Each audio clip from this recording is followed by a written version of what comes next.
Hadis ini adalah hadis qudsi dan cirinya adalah sebagaimana sudah kita pelajari dari awal. Rasulullah SAW bersabda, lalu Allah yang maha tinggi atau maha suci berfirman. Potongan pertama yang kita ambil pelajaran adalah ana inda dhanni abdi bi. Aku selalu sesuai dengan prasangkaan hambaku. Ini kalimat penting sekali teman-teman sekalian. Selalu dengan prasangkaan hamba. Jika dia berprasangka baik kepadaku, maka dia mendapatkan kebaikan itu. Dan jika dia berprasangka buruk, maka dia akan mendapatkan keburukan. Ya. Maknanya, apapun yang sifatnya kita dapatkan teman-teman sekalian, sifatnya baik, maka misal kita dapat nikmat makanan, kita dapat nikmat kesehatan, apa saja, lalu kita sangka baik dengan Allah, oh ini berarti Allah sedang melimpahkan nikmat kepada saya, alhamdulillah. Itu sudah umum orang bisa lakukan. Tapi kalau dia dapat musibah, dia sakit, kehilangan harta, ditipu orang, gitu kan? Dia di sini juga dibutuhkan untuk sangka baik dengan Allah. Kalau dia sangka baik di sini, dia akan dapatkan kebaikan. Misal dia mengatakan, mungkin Allah akan bersihkan dosa-dosaku, mungkin Allah akan tinggikan derajatku, maka dia dapat. Tapi kalau dia sangka buruk, maka ini akan bermasalah buat dia. Kita akan sebutkan teman-teman sekalian hadis qudsi yang lain. Kalau teman-teman bisa tulis hadis qudsi ini ya. Karena ini hadis qudsi mulia sekali ya. Kalau saya subhanallah selalu merasa gembira sekali dengan mendengarkan hadis qudsi ini ya. Dan hampir setiap hari hadis ini selalu saya ulang-ulangi teman-teman sekalian. Saya ulangi, saya baca lagi, saya renung lagi, dan seperti sebuah hiburan yang tidak akan pernah ada habisnya. Karena ini hadis qudsi, hadis sahih di mana Allah Subhanahu wa taala menyampaikan kepada kita berita gembira tentang orang-orang yang mau berprasangka baik dengan Allah. Allah berfirman, wahai anak Adam, artinya kita semua manusia dipanggil, jangan pernah engkau takut kepada siapapun yang mempunyai kekuasaan selama kekuasaanku ada, dan ketahuilah kekuasaanku tidak akan pernah punah selamanya. Wahai anak Adam, jangan pernah engkau takut dengan kesempitan rezeki, karena perbendaharaanku penuh dan perbendaharaanku tidak akan pernah punah selamanya. Wahai anak Adam, ini potongan yang ketiga dari hadis. Kalau tertinggal langkahin dulu, nanti kita kembali. Jadi Allah Subhanahu wa taala tidak mau kita capek ya. Di sini dikatakan Allah berfirman, hai anak Adam, aku ciptakan kamu untuk beribadah, maka jangan engkau main-main. Aku menciptakan engkau untuk beribadah, maka jangan kamu main-main. Tadi potongan pertama, kalau ada yang tertinggal silakan. Wahai anak Adam, jangan engkau takut pada siapapun yang mempunyai kekuasaan selama kekuasaanku ada, dan kekuasaanku tidak akan pernah punah selamanya. Kemudian potongan kedua, wahai anak Adam, jangan pernah engkau takut dengan kesempitan rezeki, sedangkan perbendaharaanku penuh dan perbendaharaanku tidak akan pernah punah selamanya. Wahai anak Adam, aku ciptakan engkau untuk beribadah, maka janganlah engkau main-main, dan aku tentukan rezekimu, maka tidak perlu kamu capek. Tentu anggota tubuh kita bergerak, hati kita bertawakal ya. Aku ciptakan engkau untuk beribadah, jangan engkau main-main, dan aku tentukan rezekimu, maka tidak perlu engkau capek. Demi kemuliaanku dan keagunganku, demi kemuliaan dan keagungan, jika engkau ridho terhadap pemberianku, maka aku akan tenangkan jiwa dan ragamu. Jika engkau ridho ya, terhadap pemberianku, maka aku akan tenangkan jiwa dan ragamu. Jika engkau tidak ridho dan engkau akan mulia di sisiku, Jika engkau tidak ridho, tadi ya, demi kemuliaanku dan keagunganku, jika engkau ridho dengan pemberianku, maka aku akan membuat jiwa dan ragamu tentram, dan engkau akan mulia di sisiku. Tapi jika engkau tidak menerima pemberianku, maka aku akan membuatmu mengejar dunia. Nanti kita ulangi lagi ya. Dan jika engkau tidak menerima pemberianku, maka aku akan membuatmu mengejar dunia, seperti hewan buas yang sedang mengejar mangsanya di padang pasir. Kemudian tidak akan datang kepadamu kecuali yang sudah aku takdirkan. Jadi kalau kita ridho dengan apa yang Allah berikan, Allah akan buat jiwa kita dan raga kita tenang, lalu kita mulia di sisi Allah. Tapi kalau kita tidak ridho terhadap apa yang Allah berikan, kenapa ya saya begini ekonomi saya, kenapa ya muka saya begini, kenapa ya badan saya begini, kita berkeluh kesah, maka Allah SWT mengatakan, aku akan membuatmu mengejar dunia seperti hewan buas yang sedang mengejar mangsanya di padang pasir.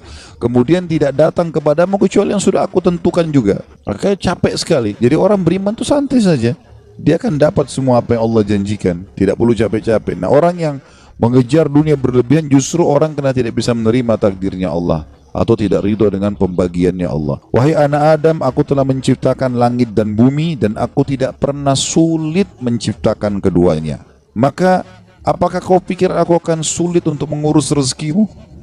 Wahai anak Adam, jangan pernah engkau minta rezeki untuk esok hari sebagaimana aku tidak pernah meminta kepadamu amal esok hari. Wahai anak Adam, sesungguhnya aku mencintaimu, maka atas hak itulah cintailah aku. Kita ulangi hadisnya. Allah menyebutkan dalam hadis qudsi, wahai anak Adam, jangan pernah engkau takut dengan siapapun yang berkuasa, raja, presiden, siapa saja, selama kekuasaanku ada, dan kekuasaanku tidak akan pernah punah selamanya.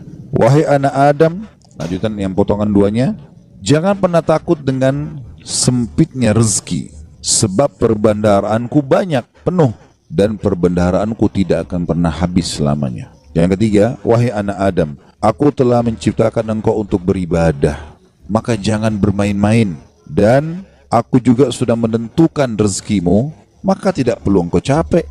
Jadi di sini anggota tubuh kita berusaha, hati kita bertawakal.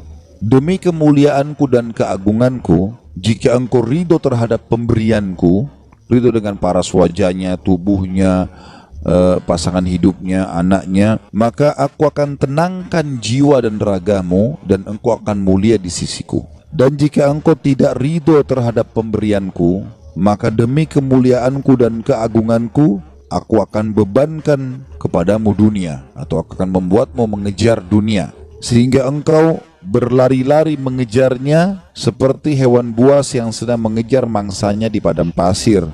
Kemudian tidak datang kepadamu kecuali yang sudah aku tentukan. Wahai anak Adam, aku telah ciptakan langit dan bumi, dan aku tidak pernah merasa susah dalam mengurus dan menciptakannya. Maka apakah kamu pikir aku akan capek dengan mengurus rezekimu? Wahai anak Adam, jangan pernah engkau minta rezeki esok hari, sebagaimana aku tidak pernah minta kepadamu amal esok hari. Kita tidak perlu sholat untuk besok, untuk lusa, untuk minggu depan, cadangan, tidak perlu. Sholat hari ini. Kita puasa ya hari ini. Ramadan tahun ini. Itu pun hari yang ada kita hidup, kita puasa. Kalau enggak ada. Gitu kan? Hari ini semuanya. Maka jangan kau minta rezeki besok kepadaku, sebagaimana aku tidak minta kepadamu amal besok. Gitu kan? Lalu kata Allah Subhanahu Wa Taala, penutupan hadisnya, ya, sebagaimana sudah kita sebutkan tadi ya. Wahai anak Adam, aku sangat mencintaimu, maka atas hak itulah cintailah aku. Dan makna cinta artinya mengabdi dan berkorban. Ya, ikutilah perintahku. Apa yang aku perintahkan, apa yang aku larang, aku perintahkan kerjakan, kalau larang tinggalkan. Ini subhanallah hadis teman-teman sekalian. Setiap kali saya baca, saya pribadi yang merasa ketenangan jiwa. Udah Allah sudah tentuin semua. Dan ini sesuai dengan yang pernah saya sampaikan teman-teman sekalian.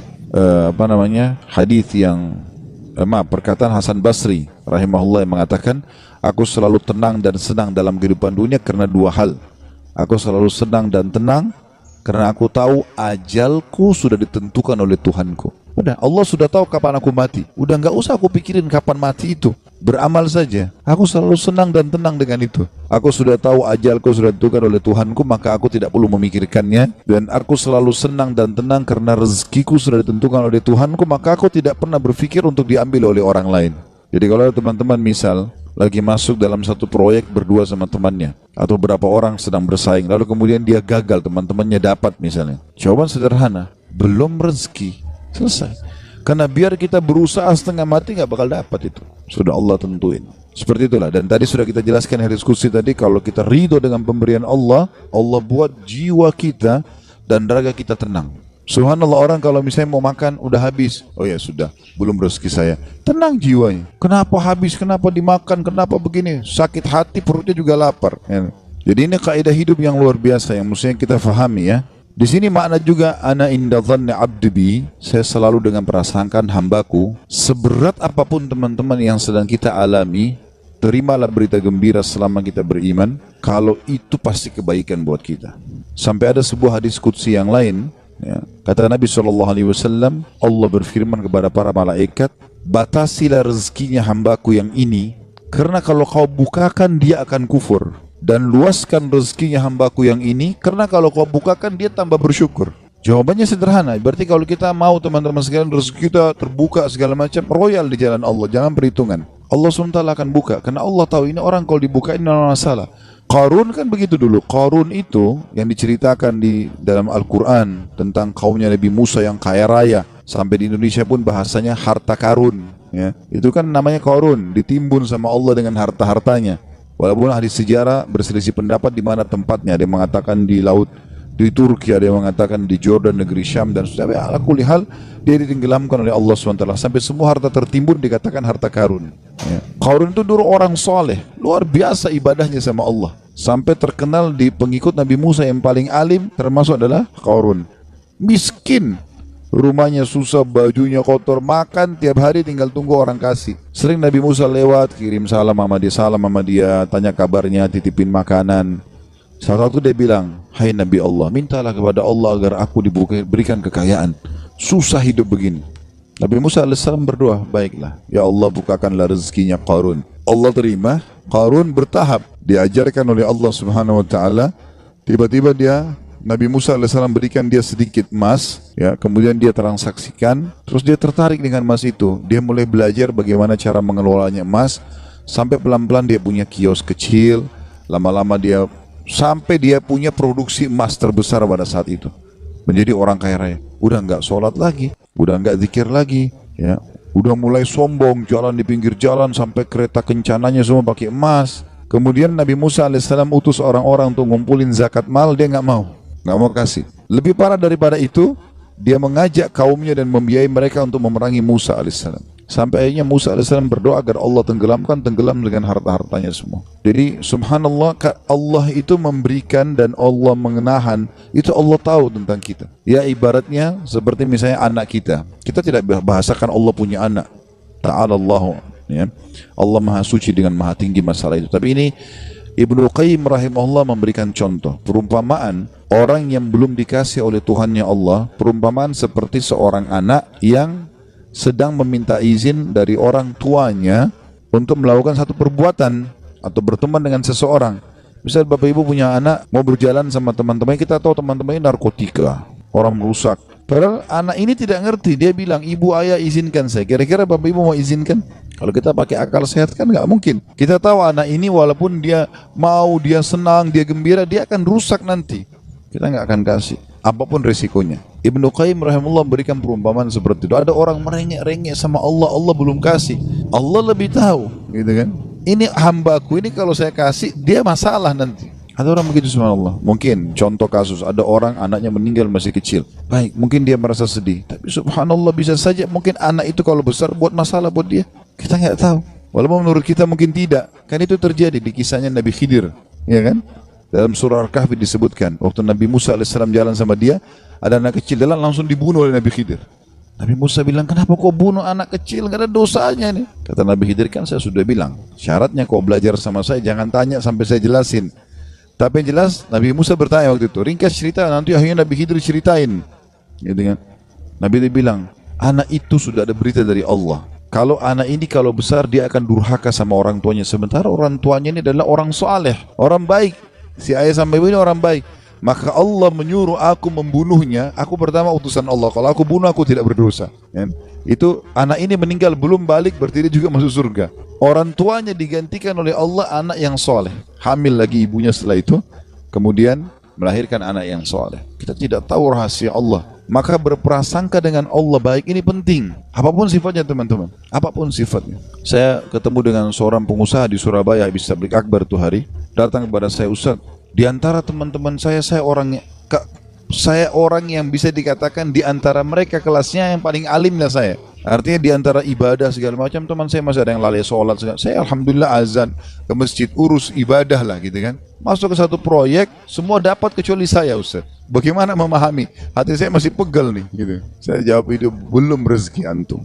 Dan bisa bahaya, mungkin saya kalau antum masuk malah jadi masalah. Bersangka baik sama Allah. Sudah, orang mukmin itu seperti kalau jalan ke satu tempat, antum lagi jalan ke dalam gang, ketemu sebuah jalan yang buntu. Apa yang harus dilakukan?